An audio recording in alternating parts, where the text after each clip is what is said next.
Hello everyone, and welcome back to my Oxygen Not Included playthrough series, where I'll be showing you how to construct a base that will last from the early game until the ultra late game. In this video, I'm going to be focusing on getting some additional automation technology and developing some sustainable liquid and gas storage modules. I'm going to try and move all the water in my base over to those storage modules and develop a system that will allow me to effectively store all of the different liquids and gases that I could potentially want and access them at any time. All right, let's get right into it. The first thing I'm going to do, just like with my previous videos, is begin some necessary research. In this case, in order to have my storage solutions, all I need are these manual airlocks, mechanized airlocks. I'll need some wires, which I already have access to, but I'm actually going to research conductive wires, which are a later game version of the regular wires. I'm going to need to build a little bit of refined metal, and I'm going to have access to some more advanced automation technologies such as buffer gates, filter gates, NOT gates, and AND gates. All right, so if I go to my research menu and I go down to the bottom, I should see the different automation things that I can make. So here we have an XOR gate. I don't need that. I don't need memory toggle. I'm going to need filter, buffer, and AND gates, and I'll need this NOT gate. And that handles essentially all of the different technology I'll need. Because I'd like to have this solution deal with gases and liquids, is to make sure we have access to gas pumps and liquid pumps. We have the gas pump. We know we have liquid pump because we've already used it. And finally, we're going to need access to some conductive wires, which should be further up. So let's see over here, we have conductive wires is the next piece of research after this advanced power regulation. So once we have access to these two technologies being finished, then I'm going to get my advanced research over here with the conductive wires. All right. And let's also set up a space for my duplicates to put all of this available liquids. So a big consideration in a lot of previous builds that I've made personally, none of them have been recorded. I like to put my liquids directly in the central column down low so that it's very easy to access. You can easily branch off pipes off to the right or to the left, and you don't need to worry about having pipes go too far, going all the way across the map, for example. So I'm probably going to do that again in this video. You could, however, place all of those storage areas, for example, far off to the right or far off to the left, and doing so allows you to reserve this higher traffic area that's easier for duplicates to access for something like a textile loom or any sort of machinery that your duplicates need to access more quickly or more frequently. However, I don't see that as being a big problem for my base, so I'm going to probably put them all down over here. All right. Right, so let's start this off, and I'll begin by having my duplicates dig down over here so that I can start placing the compressors. So let's have them go down like this. I'm going to place these ladders just so that they can make it all the way across. Place them up like this as well. This way there's more gas flow coming down. This is not going to be permanent. These will eventually be deconstructed and I'll end up putting tiles, leaving the standard for like space gaps, but just for now, I'll just go like this. Have them come down a little bit further. Let's actually pre-place a few of these tiles.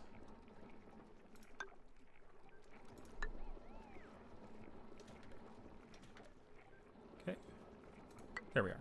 Just so that we have a visual indicator of the sort of structure that I'm trying to keep to. So around this point or below it, I'm going to abandon this 4-tile gap structure. Eventually, once I've built the entire system, I'll build these 4-tile cell structures around them so that I can have consistency around the whole storage system. But in the storage system itself, I'm not going to require that they be 4 tiles tall. Right, and let's get rid of this tile just because it's actually going to get in the way of them building across like this. Right. We had a previous food shortage in the last video, and actually I'm going to move it to super speed so things move a little bit faster. But we're currently building mush bars so that that food shortage should go away fairly quickly. Currently my duplicates are not moving to dig out this area very quickly. A lot of the reason for that is just because they're focusing on this research. which takes a while. It takes a lot of duplicate attention. Let's open up our resource tab just to make sure that everything is on the up and up. Our coal has gone from 3.5 tons that we had in the last video up to 5 tons because I dug out this area over here. And in the course of the entire last video, I believe I only used maybe 100 kilograms of coal, something along those lines. So it's really not something we need to worry about for the next little while. Okay, here we have access to arbor acorns and pipsqueaks. I don't want to deal with critters yet. I can get pipsqueaks later, so I'm just going to get the arbor acorn and more or less ignore it. All right. Let's increase the priority on this ladder. The reason for that is because it's very easy for duplicants to quickly, they can work in tandem and dig out these tiles very quickly and easily. It takes a lot more time for them to dig straight down and place all the ladders. All right. Checking the research down here at the bottom, and we can see they're very close to finishing the automation. And once the automation is finished, then I just need to get myself these conductive wires, and I should be more or less good to go with building my storage solutions. I'm also going to need access to a bunch, probably a bunch more metal. So I might need to dig out this area over here, or dig out this area over here. And I may build another pitcher pump over here just to get access to some more water, because currently this pool is running low. As long as I leave enough water here for this liquid pump to access some water, currently this water is being used for a metal refinery that returns all the water, though heated, back to this pool. It's also giving water over to this carbon skimmer, which converts it at a 1-to-1 ratio to polluted water. That then gets converted back at a 1-to-1 ratio in this water sieve, so no water is being deleted there. It's also providing water to these bathroom amenities, and in fact, the sink is 1-to-1, the shower is 1-to-1, but the lavatory actually produces water. Each time a duplicant uses it, it gives you about 5 kilograms of additional polluted water over the water that it uses. So it's actually going to cause your water supplies to grow. The only places water is disappearing to is to this microbe musher, I believe to the research station. No, that uses dirt. This one should use water. Oops, sorry, that's a shine bug. Yeah, the supercomputer uses water. So these are the two sources that are causing all this water to deplete. So if I build the pitcher pump over here, I can maintain this pool of water and just start getting rid of this. So I'm actually going to go ahead and do that right now, just so that I make sure I don't run out of water in the near future. And eventually this pitcher pump will become obsolete and I'll get rid of it. So I'll put that in priority 9 just to make sure I have it, and then I'm not going to delete this, but I will disable it. I'll put that in priority 9 as well. There. Now our duplicants still have ways of, for example, getting up here, jumping across this gap, and if I need to start getting water from this little pool, then I can. It's especially important, I find. You know, I really didn't need to build the ladders over on the side. It's especially important, I find, to make sure that this pool of water that's supplying the metal refinery doesn't get too small, because it's the water that allows your refinery to to get rid of its heat. So if this becomes just a small pool of water, even though you might be able to continuously feed the metal refinery, that small pool of water will get heated very quickly. Whereas if I have a large amount of water in this pool, it counts as a buffer that prevents it from getting too hot. So the more I can have here, the better. So I don't want any more water pulled out of this pool. In fact, I might actually at some point, let's see if I can show you, put a bottle emptier and have water move from here to here if I don't build the storage system fast enough. And if this starts to heat up. Most likely that won't occur, but it is a possibility. Because it's actually quite a useful technique, I find, if you let your initial pool of water that feeds your metal refinery get too hot. I'll just explain how that works. So if you build a bottle emptier, and you can press O to make it face off to the right or face off to the left, you can set the bottle emptier once it's completed. I'm not going to let it, or I will actually let it complete this time. All right, you click the bottle emptier once it's finished, and then you can determine what resources are brought to the bottle emptier. So for example, I'm soon going to build a bottle emptier, well, perhaps at the end of this video, perhaps at the beginning of the next video, that will take, and I could click any liquid, so all of the liquids here on the floor, it will pick up. Or I can click on this tab and it shows all of the liquids that you've discovered. So all the liquids that your duplicates have come in contact with that you can reasonably access. So in this case, polluted water, salt water, and regular water. If I were to choose polluted water, excuse me, then my duplicates would go around the base when they have time based on the priority of this task or the priority of any sweep task that I put. And they'll pick up the polluted water that's around the base, bring it over to this bottle emptier, and it will start dumping that water over here. So I don't want to do that because it'll put water or polluted water into my regular water supply. But eventually I will build one of these, set it to polluted water, and that's how I'm going to get rid of all this polluted water that's currently off-gassing polluted oxygen. So that will become a very necessary technique later on. However, if this starts getting too hot, what I'm going to do is click on this pitcher pump and the option is not there. What I'll do is I'll click over here. I'm going to click Enable Auto Bottle. So normally your duplicates will only pick up bottled water that happens to be on the floor. So things that have previously been swept up or mopped up. But if you enable Auto Bottle, then it will allow your duplicates to do their own tasks of picking up water from available pitcher pumps and bringing it over here to dump. So I can do that to move some of this cool water over here to drop the net temperature of this pool of water if it gets too hot because of the metal refinery. But I don't suspect that that will become a problem. All right. I have, however, hit a snag with my building. So here we can see a little red flag that indicates that there's a problem. And it's that the colony lacks the hard digging skill. So if we go to our skills tab, we can check this out. And we go to hard digging at the top. We can see that there's actually a skill that enables very firm material mining. And a number of different materials in this game have different hardness levels. So once a material becomes too tough, it does a skill check to see if your duplicate has the required skill to mine it. So a material might require the very hard digging trait, or if I go back to the skills tab, oops. If you have much harder materials, for example, abyssalite, you might have to have the super hard digging trait, which requires the hard digging trait. Oh yes, in the current update, there's even a third tier to this. It used to be that only the first two tiers had any noticeable effect, and the third tier only gave you a bonus tier excavation. The third tier here now allows you to mine diamond and obsidian. So currently I'm going to need to have them start with hard digging, which is all that I'm going to need for the next little while. So I'm going to actually choose a few of my duplicates who have more morale than they need, and I'm going to give them the hard digging task, or the hard digging skill, sorry. I'm not going to give it to Stinky because I want Stinky to be primarily a farmer, and they might need tasks, skills like ranching later on, or additional farming skills. So I will give it to Turner, and I'll give it to Ellie, and why not, I'll also give it to Mary. So now I have 4 duplicates that are all able to do hard digging. You don't need too many duplicates that can do this, but if you can, why not give it to more duplicates? All right, so now we wait for them to dig down to here. Excuse me.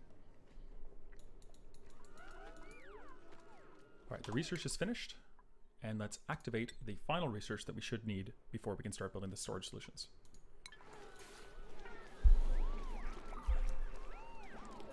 Now, while this is building, I'm actually going to have some heavy watt wire be constructed down here. And the reason for that is because I'd like to make sure that there's enough power available. Because I'm going to need to take this power and split it off. Because I don't actually want heavy watt wire going into each of these storage solutions. So any machinery that's built inside will need to be supplied by these conductive wires. And that's going to require transformers coming off of these heavy watt wires. That way I don't have a big pile of transformers all coming off, conductive wires coming off from central location. All right. And I believe I'll start building the storage systems over here. So I did a previous video that demonstrates how to build these storage solutions, and actually I should look up who it was.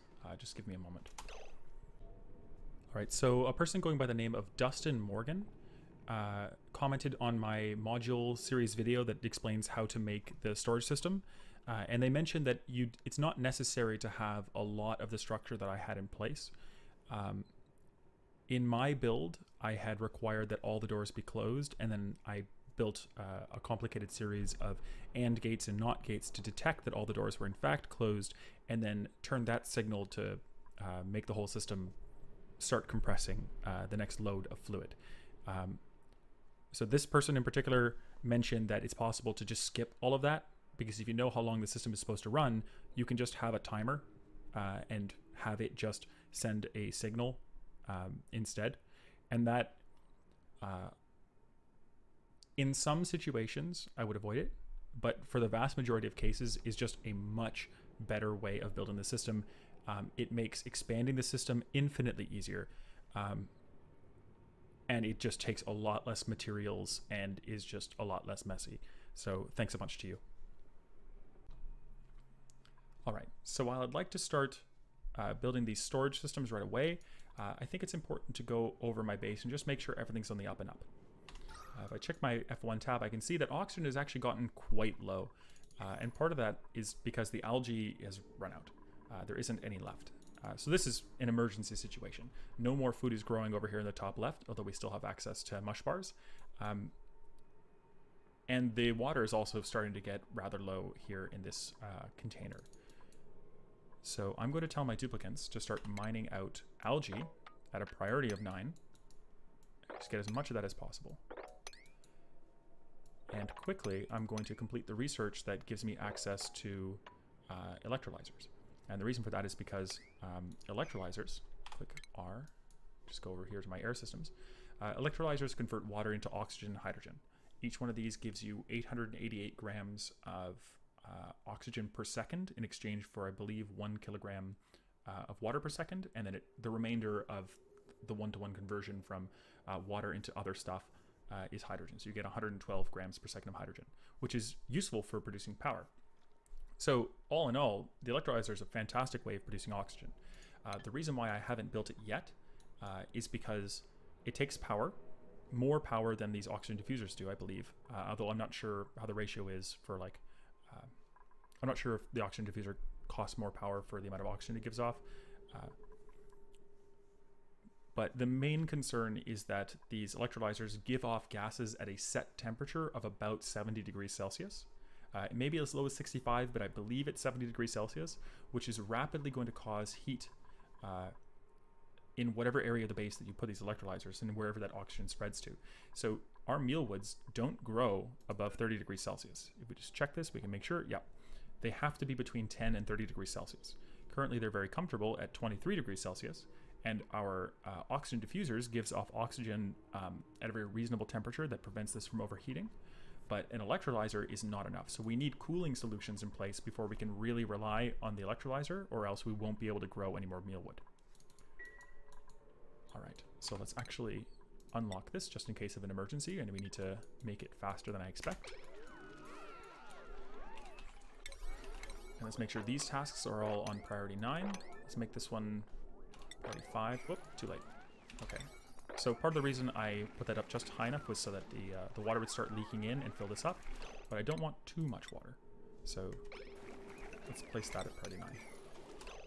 I was hoping I could finish these other tasks first.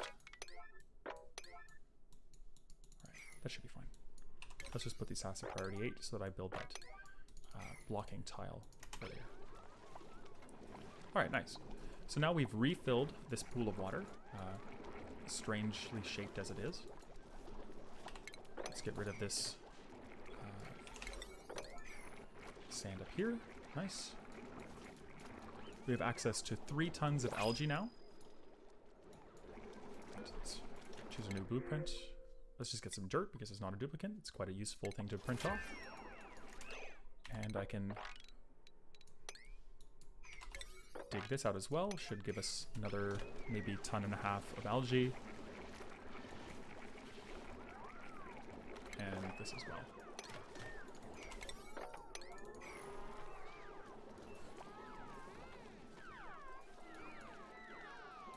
And let's mop this up just to prevent duplicants from getting wet feet, which is a debuff.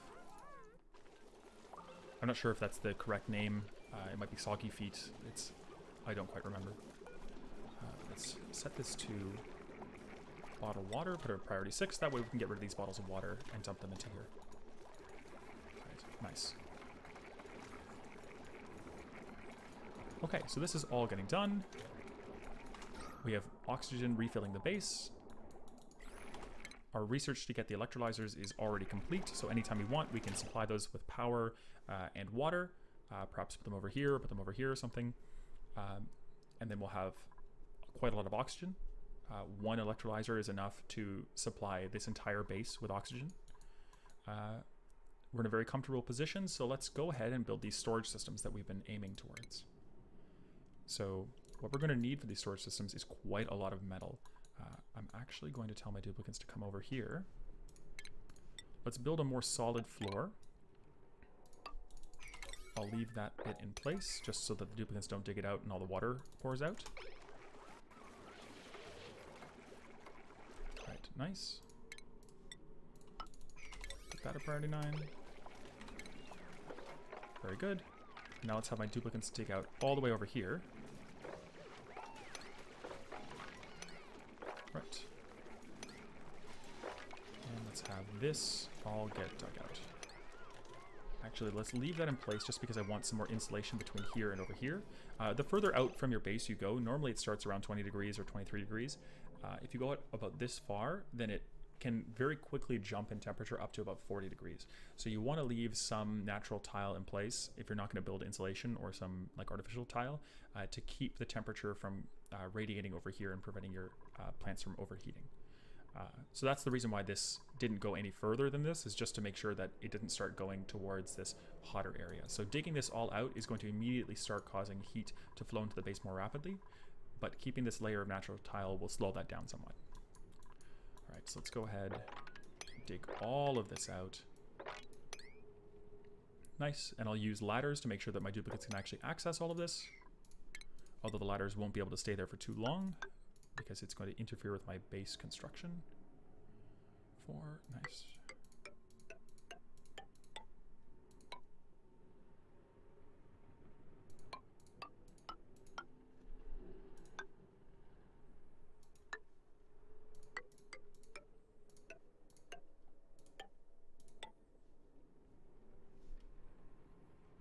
All right, and we're going to need some down here.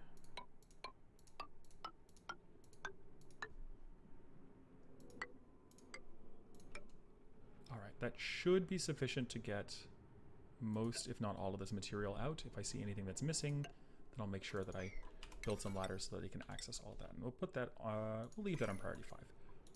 It's important, but we don't want to keep our duplicates from doing the other tasks around the base that are required.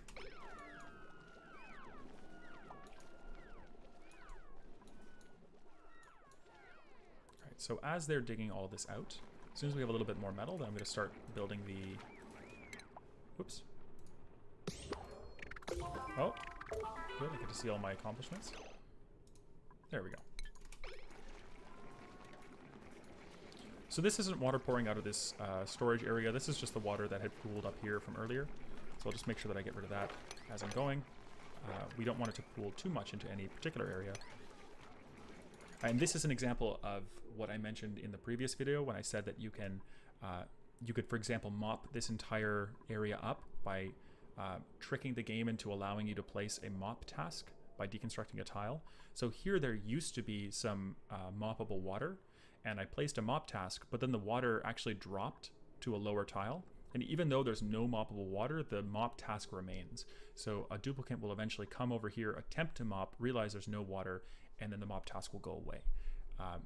Similarly, if more water had poured in, the mop task would remain, and the duplicate will come, and regardless of the fact that there should be too much water to mop, they'll mop anyways. So you can use that to trick duplicates into mopping large amounts of water. But rather than waiting for a duplicate to try and do this task, sometimes they just don't come for ones that have no water. So I'm just going to manually cancel that. This as well. All right, we have plenty of copper now. 12, 13 tons. It's going to be continuously increasing. So over here, I'm going to start building the storage solution. Eventually, I'm probably going to move this side a little bit over to the left, so I have some more room for stuff like putting in places for my duplicates to eat. But for now, let's just keep this in line. Okay, so that is in line. And I'm going to move it in a bit because I don't need quite as much room. That way I can do something like place a transformer there if I wish. And then I'm going to build these storage systems just like I did in the module video number 1. Alright, that should be right. Okay.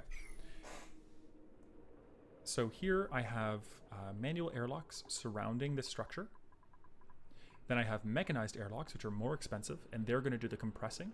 So I have an input over here. It could be gases, it could be liquids. Whatever comes in, this is going to losslessly compress it over to the right. And then I have enough room for 2 pumps, and this will store an arbitrarily large amount of whatever material I want. So for example, I want to store all of this water. I could store it in this small area. And 1 pump is enough to have a full throughput pipe come out and supply all the water to my base. If I have gases stored here, for example, if I have a surplus of oxygen, or more likely if I'm going to store things like chlorine or carbon dioxide and not have to actually get rid of it so I can save it for later use, then I'll need 2 pumps. That's why I'm keeping this 4 tiles wide. The liquid storage units really don't need it to be 4 tiles wide, but for consistency's sake, to make things look the same, I'm just going to make it 4 tiles wide. It's not too much of a waste of materials. And that way I can change around what's stored and where if I end up wanting to change something from liquid to gas very easily. Okay, so that took about a ton of materials, probably more like 2 tons of materials. So let's just continue and build a few more of these. So that's 1, 2, 3, 4, 5, and 6. Right. Okay, so if you press shift and hold it, you can prevent your cursor from going up and down as you're dragging these things. But you need to make sure that the first time you drag in a direction, it's the correct direction. So there, I locked myself going down instead of to the right. And let's put that there, and there. So my duplicates are actually going to dig into this pile of water. We should be able to handle that with no problem.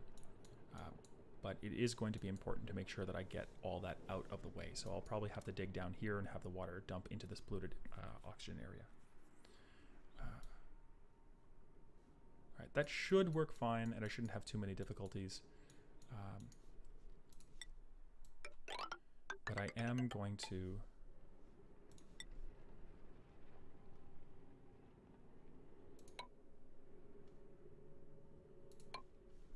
place some of these with deodorizers ahead of time, just to make sure that my duplicants, if they do dig over here, don't have polluted oxygen going up into the base.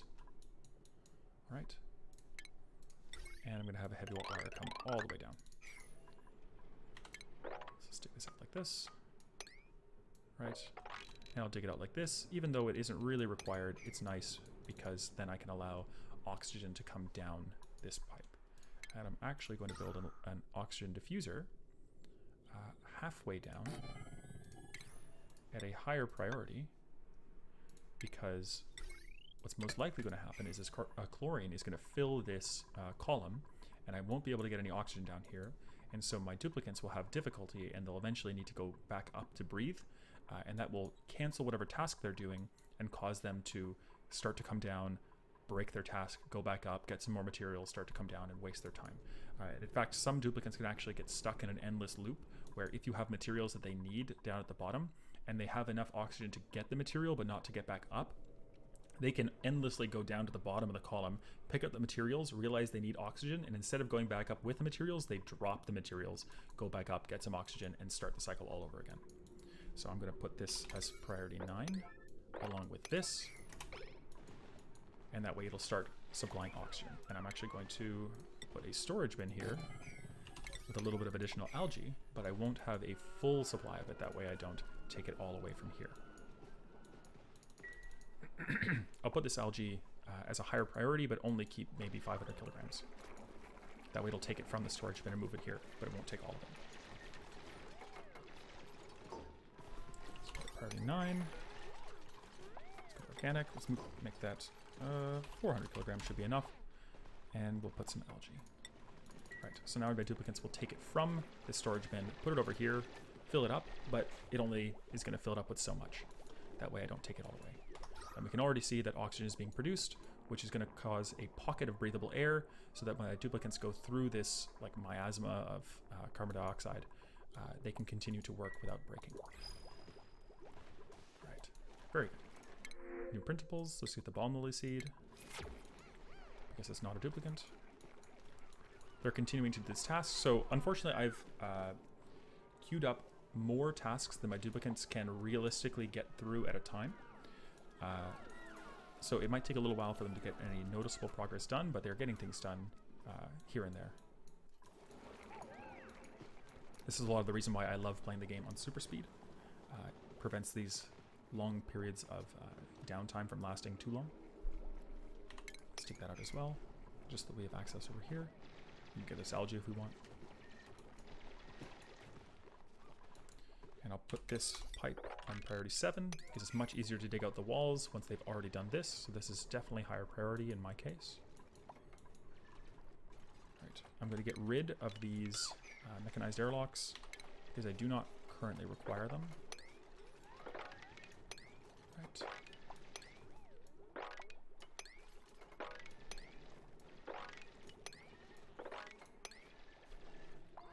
I'm not going to have my duplicates dig out this water just yet.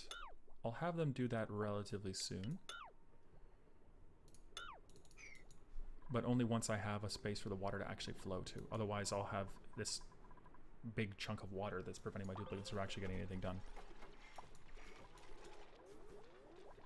Okay. So let's build that out like this. This should have tiles here and here, but this plant is blocking it, so once they eventually dig this out, then that'll handle it. So just make sure they're not going to dig out the plant, they dig out the tile, so they don't do 2 tasks, they just do 1. Same thing here, they don't need to uproot the bomb lily. By getting rid of the tile, it'll do that automatically, so we can save a little bit of time. There we go.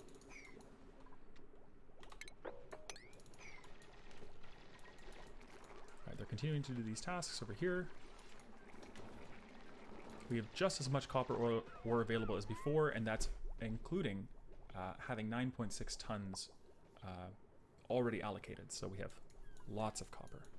And we've discovered 2 steam vents. This is fantastic. We found a cool steam vent, which is probably enough to supply all the water we're going to need for a long time. And we found a natural gas geyser. It's not the best amount of power compared to something like say, oh gosh, I don't remember what it's called.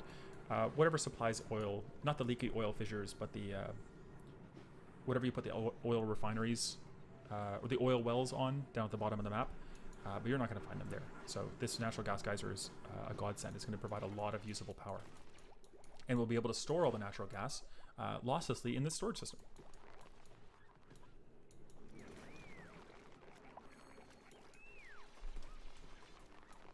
All right, so at this point, it would probably be most useful for my time to actually cancel the dig tasks on this copper, because we really don't need it right now, but just because I want to be lazy and not go back and do this dig task again, I'm just going to let them continue with that.